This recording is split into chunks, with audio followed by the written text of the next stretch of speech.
하나님의 말씀은 요한복음 8장 1절에서 11절까지 말씀 함께 교독하도록 하겠습니다. 요한복음 8장 1절에서 11절까지 말씀 교독하겠습니다. 예수는 감람산으로 가시다. 아침에 다시 성전으로 들어오시니 백성이 다 나오는지라 앉으사 저희를 가르치시더니 서기관들과 바리새인들이 간음 중에 잡힌 여자를 끌고 와서 가운데 세우고 예수께 말하되 선생이여 이 여자가 간음하다가 현장에서 잡혔나이다. 모세는 율법에 이러한 여자를 돌로 치라 명하였거니와 선생은 어떻게 말하겠나이까? 저희가 이렇게 말하면 고소할 적전을 얻고자 하여 예수를 시험함이로라. 예수께서 몸을 굽히사 손가락으로 땅에 쓰시니 저희가 묻기를 마지 아니하는지라. 이에 일어나 가라사대 너희 중에 죄 없는 자가 먼저 돌로 치라 하시고 다시 몸을 굽히사 손가락으로 땅에 쓰시니 저희가 이 말씀을 듣고 양심의 가책을 받아 어른으로 시작하여 젊은이까지 하나씩 나가고 오직 예수와 그 가운데 섰는 여자만 남았더라. 예수께서 일어나사 여자 외에 아무도 없는 것을 보시고 이르시되 여자야 너를 고소하던 그들이 어디 있느냐? 너를 정죄한 자가 없느냐? 아멘. 저는 오늘 이 본문 말씀으로 율법과 복음이라는 제목으로서 함께 은혜를 나누기를 원합니다. 사도 요한은 요한복음을 쓰면서 요한복음 마지막 장에 이렇게 기록을 합니다. 21장 25절에 예수의 행하신 일이 이 외에도 많으니 만일 낱낱이 기록된다면 이 세상이라도 이 기록된 책을 두기에도 부족할 줄을 아노라. 그러면 사도 요한은 이 사건 하나하나를 요한복음에 기록하면서 분명히 자기는 선별적으로 어떤 목적이 있어서 기록을 했다고 저는 믿습니다.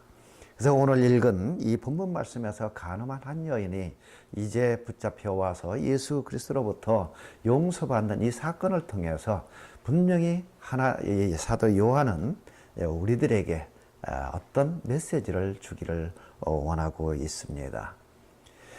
복음서는 사복음서입니다. 그래서 마태, 마가, 누가복음을 공관복음이라고 합니다.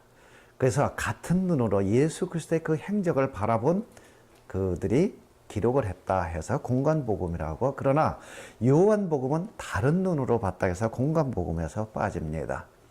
그래서 이 사도 요한이 이 요한복음을 기록하면서 그는 예수를 하나님의 아들로, 성자로, 그 다음에 영적인 눈으로 바라보고 기록했기 때문에 이 요한복음은 우리들에게 무엇인가 성령의 역사와 그 다음에 영적인 깨달음을 저희들에게 주기 위해서 기록한 책입니다. 그래서 저는 이 말씀을 통해서 이 사건이 어떻게 율법과 그 다음에 복음의 차이는 뭐며, 그 다음에 이 사건을 통해서 예수 그리스도가 이 땅에 오신 그 목적이 무엇인가를 저는 함께 깨달으며 나누기를 원합니다. 지금까지 우리가 우리 죄를 깨달을 수 있다는 것은 우리가 양심이고, 그 다음에 하나님의 말씀이고, 그 다음에 양심과 하나님의 말씀은 성령의 역사가 없이는 우리가 죄를 죄로 인정을 하지 않고 내가 하나님 안에서 죄인이라는 것을 우리가 깨닫지 못한다고 말씀을 드렸습니다. 그래서 오직 성령께서 여러분과 우리에게 역사하셔야만 우리는 성경을 깨달을 수 있고, 성경 속에서 우리가 하나님 안에서 잘못된 길로 가고 있다는 이 죄인을 깨달을 수 있다고 우리는 말씀드렸습니다. 지금 이스라엘 백성이 이 율법에 대해서는 너무도 그들이 강하게 그들이 지키고 있었습니다. 그래서 포로 시대 이전과 포로 시대 이후에 그 차이점은 뭐냐 하면은, 포로 시대 이전은 제사가 중심적으로 예배가 드려졌고, 그 다음에 포로 시대 이후에는 하나님의 말씀이 더 중점적으로 지켜졌습니다. 그래서 그들이 포로로 잡혀서 이방 땅에서 우리가 왜 이런 고난을 받으며 왜 하나님 안에서 우리가 이렇게 버림을 받게 되었는가? 그래서 그들은 하나님의 말씀으로 돌아가기 시작을 했습니다. 그래서 하나님의 말씀으로 돌아가서 그 말씀을 연구하고 또 연구하다 보니 우리는 하나님의 말씀인 율법을 지키지 않아서 우리가 이러한 고난을 당하고 그다음에 환난을 당하고 있다. 그래서 그들은 이제 율법으로 돌아가게 됩니다. 그래서 생겨진 그 직업 중에 하나가 랍비 제도입니다. 그래서 성경을 좀 더 열심히 연구를 하고 율법을 그 다음에 유추 해석해서 더 많은 분량으로 이제 백성들에게 가르치기 시작을 합니다. 결국에는 이것이 모든 백성들의 하나의 구속이 되고 맙니다. 율법이 사람을 위해서 있는 것이 아니라 사람이 율법에 위해서 있는 것처럼 그들이 그렇게 보여내버리고 마는 겁니다. 자, 지금 본문으로 돌아가게 되면은, 자, 지금 가늠한 여인이 현장에서 잡혔습니다. 그리고 그들이 이 잡아와서 예수께 이 율법을 가지고 고소를 합니다. 자, 모세의 율법에는 이런 가늠한 여인은 돌로 쳐 죽이라고 했습니다. 당신은 어떻게 판결을 하시겠습니까? 라고 이제 묻습니다. 지금 여기에 서기관과 바리새인들, 이들이 이 현장에서 잡힌 여자를 데리고 와가지고 말을 하고 있습니다. 고소를 하고 있습니다. 그러면 고소를 하고 있다는 그 뒷면에는 자신들은 의인이라는 그런 내면적인 주장이 속해 있습니다. 자신들은 이 여인과 달리 자신들은 의인이라는 어떤 그들의 자만심이 그 속에는 있습니다. 그래서 이 여인을 와가지고 예수께 고소를 합니다. 자, 모세의 율법은 어떤 말씀입니까? 모세는 이스라엘 백성 중에서 가장 위대한 지도자 중에 한 사람이었습니다. 그렇기 때문에 모세의 어떤 말씀은 하나님이 주신 권위가 있습니다. 그래서 이 서기관 바리새인은 제사장들도 똑같이 모세의 율법은 이 세상 어느 누구도 폐할 수도 없고 어느 누구도 반대적인 입장에서 설 수가 없다고 자부하면서 이제 고소를 하고 있는 겁니다. 요즘 웹사이트 사이트 중에서 문제가 크게 일어난 사이트가 하나가 있었죠. 불륜 사이트인 애슐리 메이슨이라는 사이트입니다. 그곳에서는 많은 사람들이 거의 3,700만 명이 그곳에 등록되어 있었습니다. 그러다 해킹을 당해서 3,500만 명의 신원이 공개가 됐습니다. 그 신원이 공개가 되고 나니까 꽤 많은 목회자들이 그 속에 멤버로 등록되어 있었습니다. 근데요, 한 목회자가 이 자신의 이름이 발표되기 전에, 공개되기 전까지도 거기 사이트에 등록된 사람들을 얼마나 신랄하게 비난했는지 모릅니다. 그러다가 신원이 공개되자 자신의 이름이 그곳에 있다는 것을 비로소 많은 사람들이 알게 되었습니다. 그 사람이 변명한 것이 겁니다. 나는 내 아내와 하나님으로부터 용서를 받았습니다. 그래서 나는 당당합니다. 그 사이트에 그 멤버가 공개가 되자 현재까지 4명이 자살을 했습니다. 그 중에 유명한 신학자며 목회자며 신학교 교수인 한 사람도 그곳에 포함이 되어 있습니다. 사람이 자신이 사람들이 알지 못하는 그 속에서 자신이 행하는 모든 것이 공개가 된다면 우리는 사람들 앞에서 절대로 당당하게 설 수가 없는 위치입니다. 결국 우리는 그렇게 죄인의 모습으로 살아온 과거의 우리들의 삶입니다. 자, 우리 본문으로 돌아가게 되면은 세 부류가 나옵니다. 고소하는 자, 그 다음에 피고소인은 여인, 그리고 자, 이제 굉장히 우리 인간 편으로 보면은 곤란을 당한 질문을 받은 예수님. 세 부류가 나옵니다. 그래서 우리는 이 세 부류를 어떻게 이제 그들을 편에 서서 어떻게 우리가 생각을 해봐야 되는가. 그래서 먼저 이 고소를 하고 있는 이 사람들을 보면서 우리는 이제 한번 살펴보도록 보고자 합니다. 현대에도 우리 법 앞에는 모두가 다 평등하다고 말을 합니다. 그러나 법 앞에 모두가 평등할까요? 저는 그렇지 않습니다. 옛날에 수사반장에서 실제로 있었던 그 사건 중에 한 사람이 감옥에서 탈출을 해서 결국에선 자살해서 죽었습니다. 그 사람이 외친 소리가 바로 이거였습니다.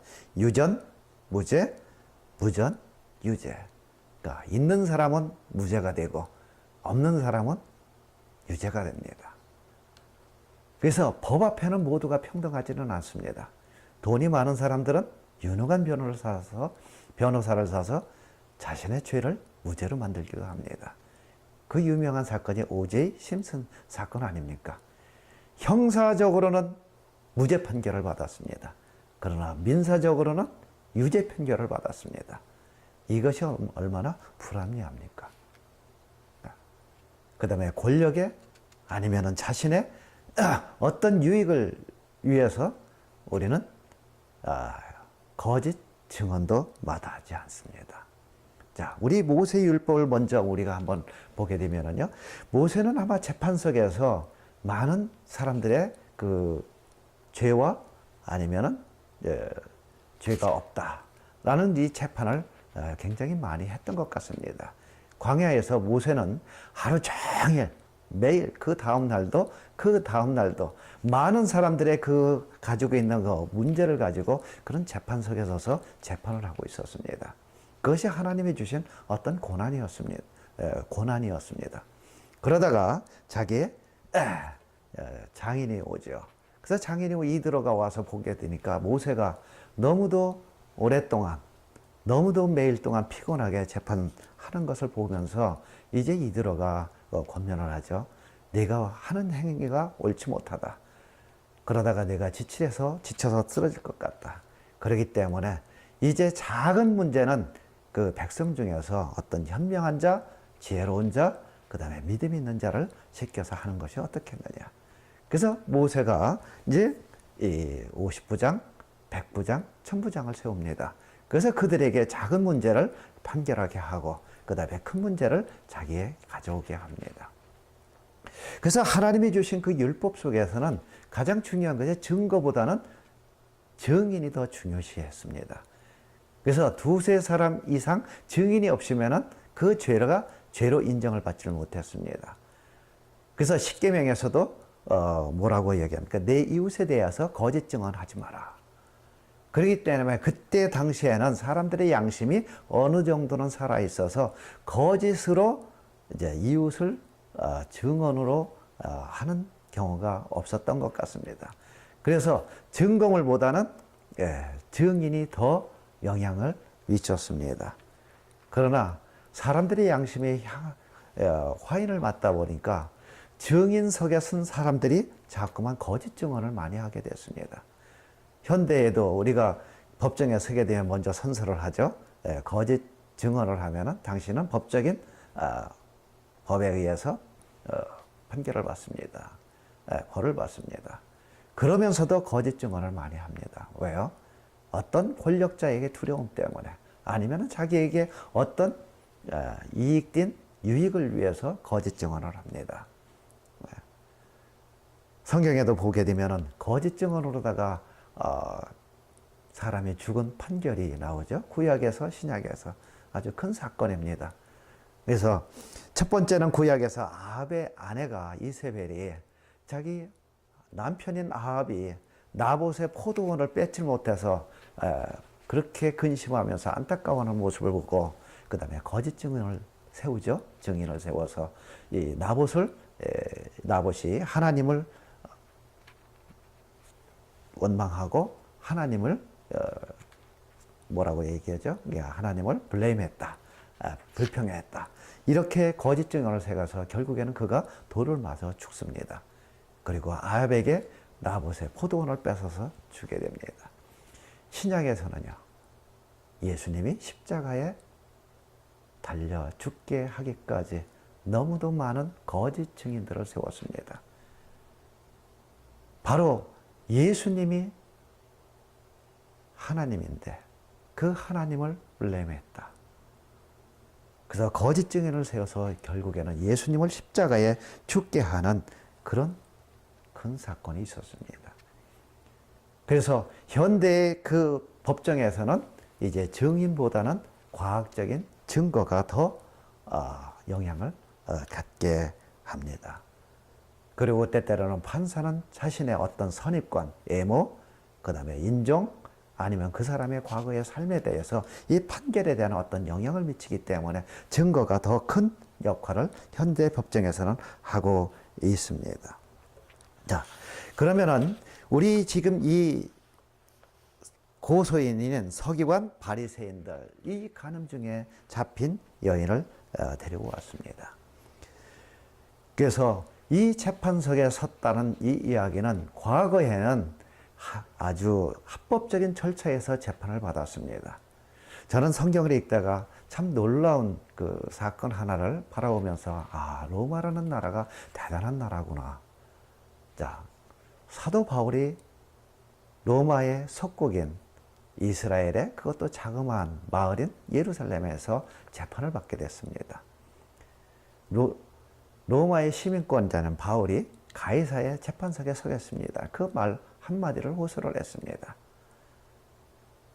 로마의 법은 로마의 시민권자의 합법적인 절차에 의해서 재판을 받을 권리가 있었습니다. 그리고 저는 성경에서 놀랐던 것은 백부장과 여러 군사를 그 다음에 많은 비용을 들여서 사도 바울을 로마까지 호송하는 그것을 보면서 야, 로마라는 나라가 대단한 나라구나. 그리고 이 미국이라는 나라도 또 대단하다고 내가 깜짝 놀랐던 것은 뭐냐면 이북에 억류되어 있던 아시아 두 여기자, 그 두 여기자도 미국 시민권자였습니다. 결국에 그 두 여기자를 데리고 오기 위해서 전직 대통령인 클린턴이 비행기를 타고 그곳에 가서 데리고 오는 것을 보면서 자, 대단하구나. 미국 시민권자의 그 고난이라는 것은 대단하구나. 자, 그렇다면은 지금 이 간음한 이 여자를 데리고 온 바리새인과 서기관들은 이 여자를 예수께로 데리고 오는 것이 아니라 어디로 데리고 가야 됐습니까? 그들의 법정으로 데리고 갔어야 됩니다. 그들의 법정으로 가서 합법적인 방법에 의해서 이제 증인을 세우고 이 여자가 간음했다는 그 증언을 받고 나서 이제 율법에 이 여인은 돌로 맞아 죽어야 합니다. 그렇기 때문에 거기에서 판결을 내리고 그 여자를 끌고 나가서 돌로 쳐서 죽여야 하는 것이 합법적인 절차입니다. 그러나 이 서기관과 바리새인들, 고수자들은 단지 이 여인을 한 인격체로 본 것이 아니라 그 여자를 이용을 해서 예수를 고소하기 위한 목적이었습니다. 하나의 물건 취급을 한 겁니다. 네, 그때 당시에 이 사회는 그렇게 불합리한, 불평등한 그런 사회로 있었던 거죠.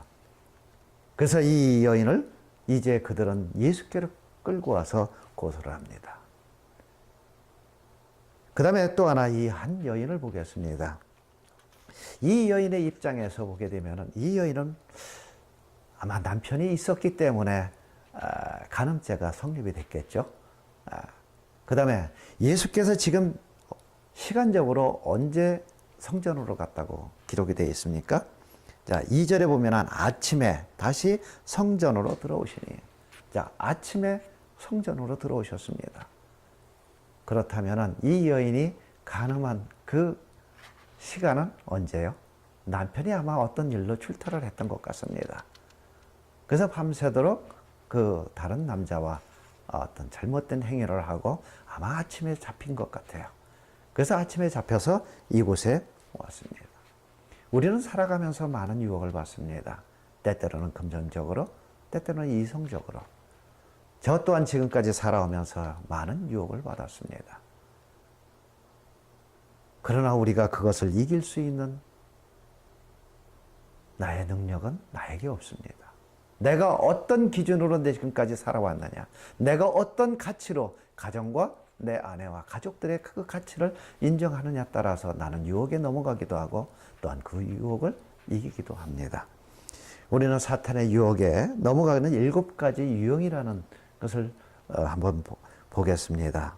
그래서 첫 번째는 누구나 하는 것인데 내가 했다고 죄가 될까? 사람들이 유혹에 넘어가는 7가지 유형이 바로 이런 거랍니다. 아직 젊으니까 신앙은 나중에 나이가 들어서 갖자. 세 번째는 아주 미미한 것은 양심에 큰 가책이 없다. 네 번째는 이번에 딱 한 번이니까 괜찮겠지. 다섯 번째는 그동안 너무 힘들게 살았으니까 이 정도는 보상 차원에서 봐주겠지. 이것이 나에게 주어진 좋은 기회가 아닐까. 일곱 번째는 아무도 보지 않으니까 괜찮겠지. 사람이 유혹에 넘어가는 7가지의 사탄의 유혹의 방법이랍니다. 저는 지금까지 저희 가족과 믿음을 지킨 것을 하나님 앞에 얼마나 감사하는지 모릅니다. 저도 살아오면서 많은 유혹은 있었습니다. 그러나 저에게 가장 유혹을 이길 수 있는 하나님의 말씀은 2구절이었습니다. 제일 첫 번째는 히브리서 13장 4절에 기록된 말씀입니다. 모든 사람은 혼인을 귀히 여기고 침소를 더럽히지 않게 하라. 음행하는 자들과 간음하는 자들을 하나님이 심판하시리라. 이 첫 번째 한 말씀이 제가 지금까지 가족을 하나님 안에서 지킬 수 있는 능력의 말씀이었습니다. 그 다음에 두 번째 말씀은 히브리서 12장 4절입니다.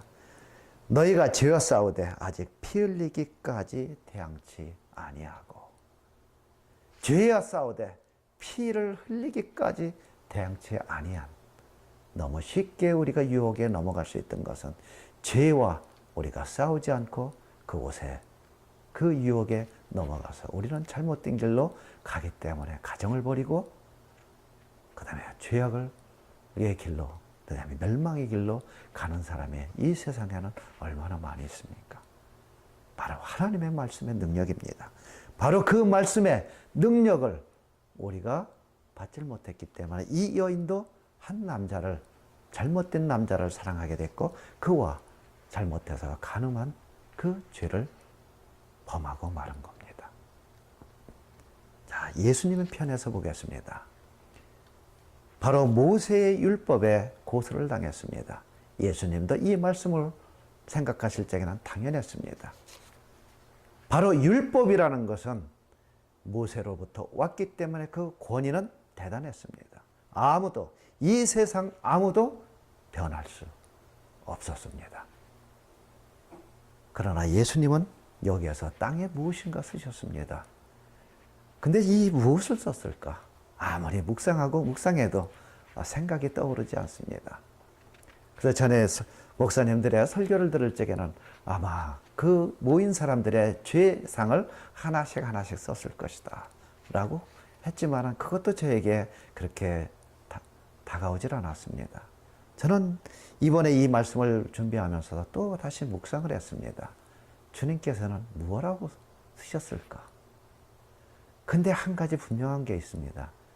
사도 요한은 알고 있었구나.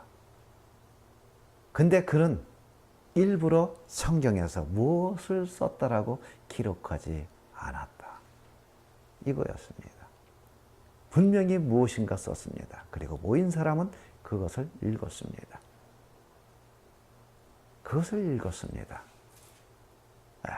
그리고 나서 예수님께서 7절에 이렇게 말씀하십니다. 너희 중에 죄 없는 자가 먼저 돌로 치라. 너희 중에 죄 없는 자가 먼저 돌로 치라.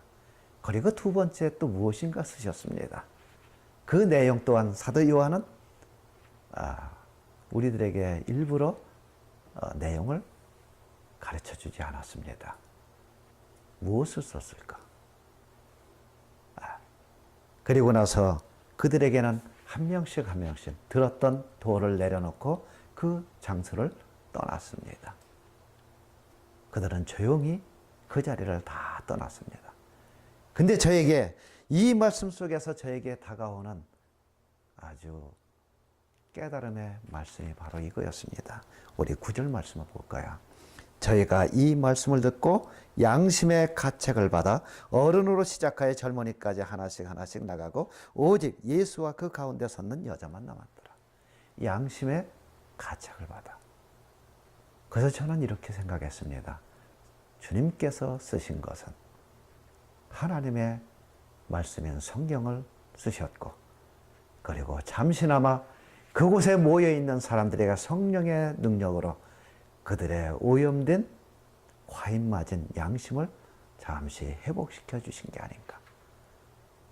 그곳에 모인 사람들의 양심을 성령의 능력으로 잠시 회복시켜 주셔서 자신들도 간음한 여자 그 이상의 험악한 죄를 지은 자신들이 아닌가. 그러기 때문에 자신의 양심의 가책을 받아 들었던 돌을 내려놓고 하나씩 하나씩 그 자리를 떠날 수밖에 없었던 게 아니었는가. 저는 바로 이거였습니다. 그래서 저는 이 말씀, 이 사건을 보면서 사도 요한은 여러분과 우리들에게 준 것은 고소자들이 예수님께 간음한 여인을 데리고 와서 고소하는 하나님의 율법은 죄를 정죄할 뿐만은 용서와 사랑이라는 것이 없다는 것.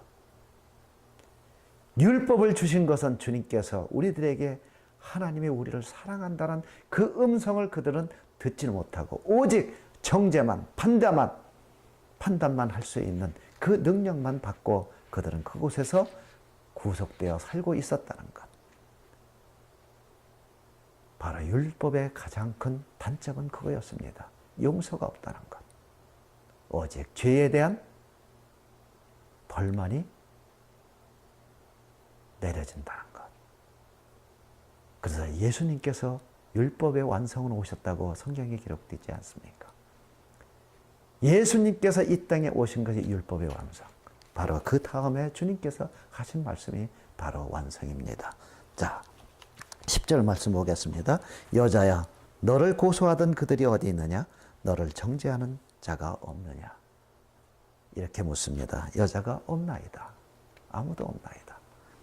그리고 나 11절, 나도 너를 정죄하지 아니하노니 가서 다시는 죄를 범치 말라. 이것이 바로 복음입니다. 복음이라는 것은 무엇입니까? 기쁜 소식입니다. 바로 전까지 이 여인은 죽은 목숨입니다. 살 소망은 전혀 없었습니다. 왜요? 하나님의 율법으로는 돌로 맞아 죽었어야 했습니다. 이 여인은 이미 예수님 앞에 다가오기 이전에 벌써 죽은 목숨이었습니다. 그러나 예수님 때문에 이 고소하던 바리새인과 서기관들은 잠시나마 그를 살려줬던 겁니다. 왜요? 그 여인을 통해서 예수를 고소하기 위해서. 근데 뜻밖의 예수님의 용서를 받았습니다. 그리고 예수님께서 성령의 역사를 잠시 사용해서 고소하던 자들의 양심을 회복시켜 주었습니다. 그리고 그들도 또한 하나님의 말씀을 읽고 양심에 잠시 회복이 돼서 자신들도 죄인임을 깨달았습니다. 그리고 여인을 그들도 정죄할 수가 없는 입장으로 바뀌고 말았습니다. 예수님이 지금 복음을 주셨습니다. 나도 너를 정죄하지 아니하노니 나가서 다시는 죄를 범치 마라. 이것이 복음입니다. 이것이 바로 예수께서 이 땅에 오신 목적입니다. 바로 사도 요한은 이 사건을 기록하면서 예수님이 이 땅에 오신 그 목적을 여러분과 저희들에게 가르쳐주기 위한 의도였습니다. 바로 모든 형제를 사랑하는 것이 율법의 완성입니다. 성경의 말씀입니다. 뉴욕의 한 거지가 빵을 훔쳤습니다. 미국의 경제 대공황이었던 1930년대에 있었던 실제 사건입니다. 한 거지가 배고픔을 참지 못해서 가게에 들어가서 빵을 한 조각 훔쳤습니다. 잡혔죠. 그래서 재판석에 섰습니다. 판사가 그를 보니 법을 어겼습니다. 남의 물건을 훔쳤습니다. 그리고 나서 이 판사는 법에 의해서 25불이라는 벌금형을 내렸습니다. 그때 당시에 25불은 어마어마한 큰 금액이었습니다. 이 거지는 평생을 벌어도 25불을 갚을 수 없는 큰 금액이었습니다. 그래서 이 판사는 25불의 판결을 내리고 놀라고 있는 거지에게 자기 법복을 잠깐 벗은 다음에 자기 지갑에서 25불을 꺼내서 그 법관 서기에게 그 벌금형을 대신 거지 대신에 그 벌금을 갚았습니다. 그리고 그 판사가 이렇게 외쳤습니다. 저가 가난하게 된 것은 여러분과 우리의 책임입니다. 저를 배고프게 한 것도 여러분과 우리의 책임입니다. 우리는 이 사회가 저의 가난한 것을 책임질 의무가 있습니다. 그래서 저는 저의 벌금을 대신 내드리겠습니다. 이것이 뉴욕 시장 중에서 가장 존경받는 퀸시의 판결 내용이었습니다. 바로 예수님이 오신 목적이 그거였습니다. 이 여인이 이제 율법에 의해서는 죽어야 됐지만 예수 그리스도가 이 땅에 오신 목적은 그를 용서하고 사랑하고 그에게 새 생명을 주기 위한 목적이었습니다. 바로 우리가 세상적으로 어떤 사탄의 유혹을 받을 때 우리는 십자가에서 고난을 받으시며 여러분과 저희를 용서하신 그 사랑의 음성을 날마다 들으면서 주님의 은혜 가운데 살아가기를 예수 그리스도의 이름으로 부탁을 드리겠습니다. 기도하겠습니다. 사랑하는 좋으신 주님, 그렇습니다. 나의 잘못을 세상 사람들은 우리를 손가락질하며 나를 판단하고 정죄를 합니다. 가늠한 여인에게 서기관과 바리새인들 똑같이 그렇게 했습니다. 사랑이라는 것은 눈꽃만큼도 찾아볼 수 없는 그들의 신앙관이었습니다. 그러나 예수님 앞에 섰습니다. 예수님은 사랑으로 이 땅에 오셨습니다. 용서하기 위하여 이 땅에 오셨습니다. 우리 죄를 다 사하여 주시기 위하여 이 땅에 오셨습니다. 십자가의 그 은혜가 우리들에게 넘칩니다. 아버지, 나는 내가 만나는 모든 형제 자매들의 사랑의 대상이라는 걸 깨닫고 그들을 향해서 우리는 주님이 주신 그 심장을 갖고 사랑의 손길을 전할 수 있는 저들에게 해 주옵소서. 주님 사랑합니다. 주님 은혜에 감사하며 예수 그리스도의 이름 받들어 기도드립니다. 아멘.